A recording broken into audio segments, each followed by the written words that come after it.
एक महत्त्वाची बातमी समोर येते। महापालिका निवडणुकीत जवळपास 68 उमेदवार बिनविरोध निवडून आल्याची गंभीर दखल राज्य निवडणूक आयोगाने घेतली आहे। बिनविरोध प्रकरणातील तक्रारीत तथ्य आढळल्यास त्या प्रभागाची निवडणूक रद्द करून तिथे नव्याने निवडणूक प्रक्रिया राबवली जाईल असे राज्य निवडणूक आयोगातील वरिष्ठ सूत्रांनी सांगितले।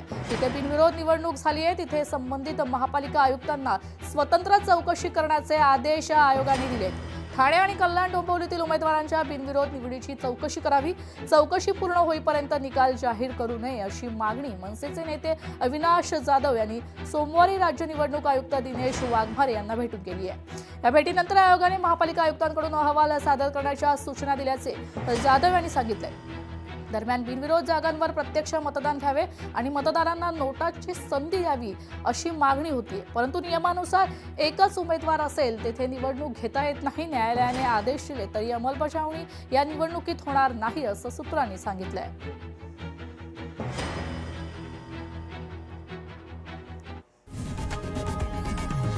लोकशाही मराठी ऐका, पहा, जागरूक रहा।